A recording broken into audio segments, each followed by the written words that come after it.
बिस्मिल्लाहिर्रहमानिर्रहीम। कैसे हैं जी आप लोग? उम्मीद करते हैं खैरियत से होंगे। आज के टॉपिक के अंदर हम लोड एंड स्टेबिलिटी टेस्ट और रिलायबिलिटी टेस्ट के बारे में डिस्कस करेंगे। जो हमारा टॉपिक बेसिकली चल रहा है वो है टेस्टिंग कैटेगरीज।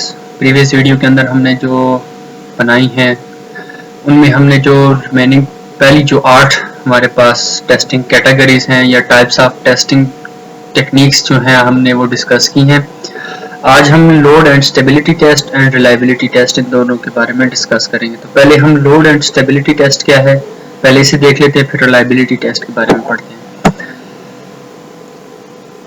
अच्छा, load and stability test basically आप इसलिए डिजाइन करते हो कि आप अपने सिस्टम को या जो आपका प्रोडक्ट है उसकी कंडीशन, उसकी रिलायबिलिटी या उसकी जो क्या कहते हैं पोजीशन है उसे चेक करते हो कि क्या वो long period under full load जो है स्टेबल रह सकती है या नहीं रह सकती। ठीक है जी। इसके लिए क्या कहते हैं देखें, लॉन्ग पीरियड मीन आप क्या कहते हैं कई मंथ्स के लिए जो है ना, सेवरल मंथ्स के लिए जो है अपने सिस्टम को फुल वर्किंग कंडीशन के अंदर रखते हैं, ऑपरेशन फॉर्म के अंदर रखते हैं और उसे और आपको देखना पड़ता है कि अगर लॉन्ग पीरियड के लिए आपका सिस्टम अगर रन हो रहा है तो उसके अंदर कहीं पे फेलियर या कहीं पे कोई फॉल्ट तो नहीं आ रहा।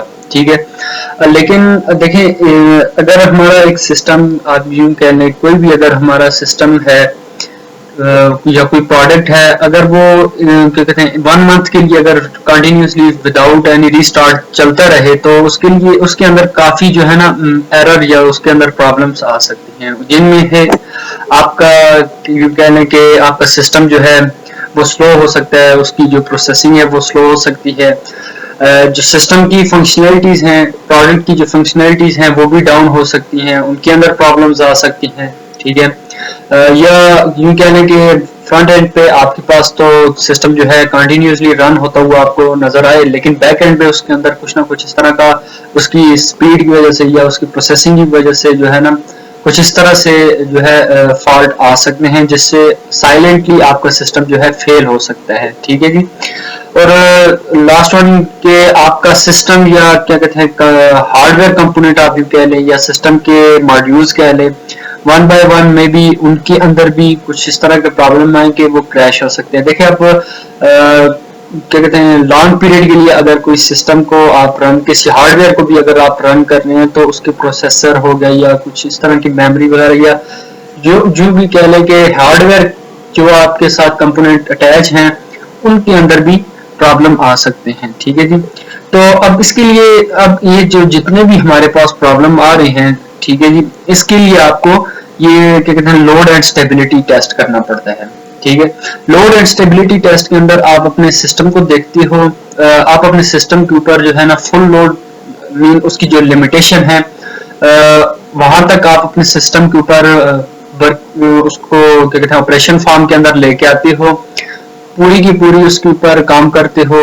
अच्छा, और ये जो टेस्टिंग होती है कुछ फ्यू टेस्टर होते हैं, ठीक है, मे भी आपके ज़ाहिर टेस्टिंग जो आपकी टीम है या जो आपके क्या कहते हैं आपने टीम रखी हुई है वही हो सकती है।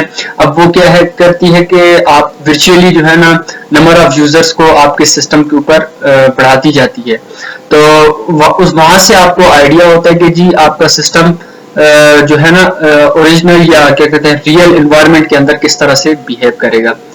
अच्छा, यहाँ पे एक क्वेश्चन आ सकता है कि जी स्ट्रेस टेस्ट और फिर क्या कहते हैं लोड एंड स्टेबिलिटी टेस्ट में क्या फर्क रह जाता है।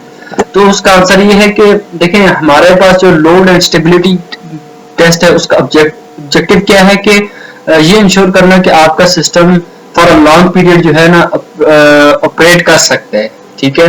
क्या कहते हैं, और दूसरी तरफ अगर आप स्ट्रेस टेस्ट के बारे में देखें तो वहां पे हमारा ऑब्जेक्टिव क्या होता है कि आपका जो सिस्टम है उसके ऊपर आप ओवरलोडिंग करते हो, मीन आप अपने सिस्टम की जो लिमिटेशन है उससे ज्यादा उसके ऊपर वर्किंग लोड डालते हो और वहां से जहां पे वो फेल होता है वो आप पॉइंट उठाते हो। ठीक है, उसके ऊपर भी आप लोड डालते हो, यहाँ पे भी रखते हो, लेकिन यहाँ पे आप देखते हो कि कितने टाइम तक चल सकते हैं स्टेबिलिटी के अंदर।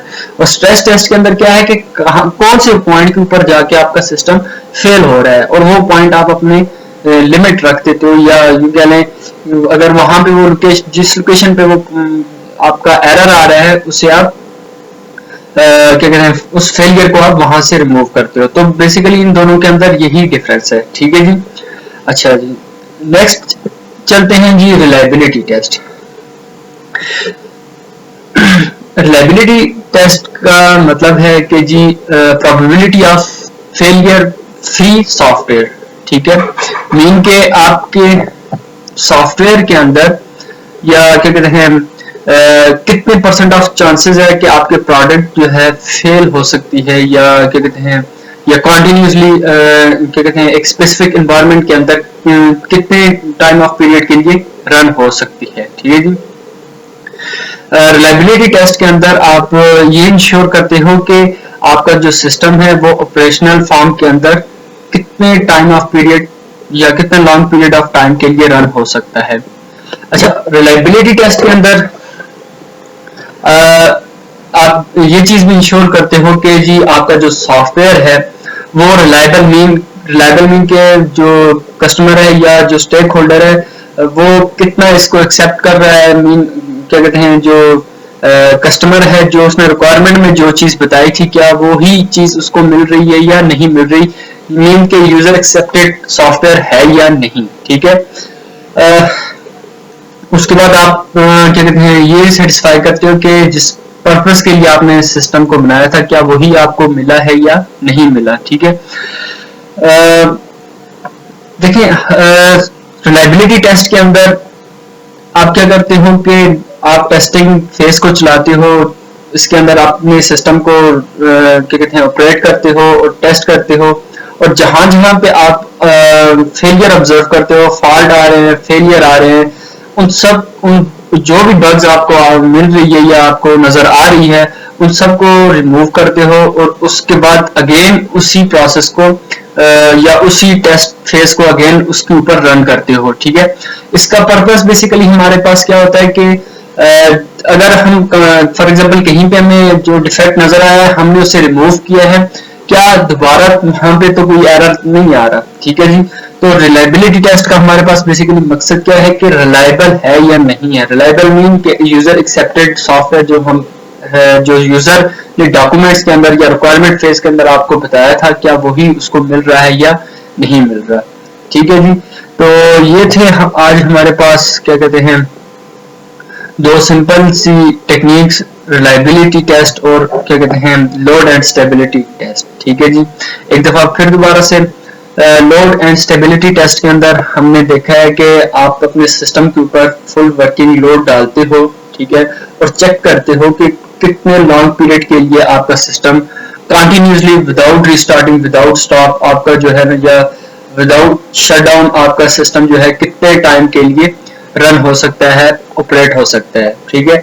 और फिर हमने डिफरेंस देखा कि लोड एंड स्ट्रेस टेस्ट के अंदर के लोड टेस्ट अभी मैंने आपको बताया किस लिए, और स्ट्रेस टेस्ट बेसिकली क्या होता है कि आप अपने सिस्टम के ऊपर फुल लोड डालते हो और उसके अंदर कहीं पे अगर जहां पे फेलियर आ रहा है उस पॉइंट को आप क्या कहते हैं उठाते हो और उसको उस डिफेक्ट को वहां से रिमूव करते हो, या क्या कहते हैं आप अपने सिस्टम को कहते हो कि अपने सिस्टम की वो लिमिटेशन या लिमिट डिफाइन कर देते हो कि हमारा सिस्टम यहाँ तक चल सकता है, ठीक है जी।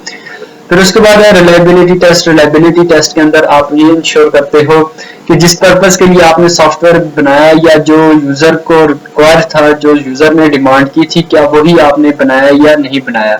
और साथ ही साथ रिलायबिलिटी टेस्ट के अंदर ये भी देखते हो कि आपका सिस्टम कितने टाइम के लिए without any failure continuously run हो सकता है, ठीक है जी। मीन प्रोबेबिलिटी आप चेक करते हो कि कितने परसेंट ऑफ चांसेस हैं इसके कंटिन्यूसली रन होने की, या कितने परसेंट ऑफ चांसेस है फेलियर के, या आप यूं कह लें कि कितने परसेंट ऑफ चांसेस हैं आपका सिस्टम विदाउट एनी क्या कहते हैं फेलियर कंटिन्यूसली रन हो सकता है। तो ये था हमारे पास रिलायबिलिटी टेस्ट। उम्मीद करता हूँ आप लोगों को इजीली समझ आ गई होगी, ठीक है जी। तो नेक्स्ट वीडियो तक के लिए अल्लाह हाफिज।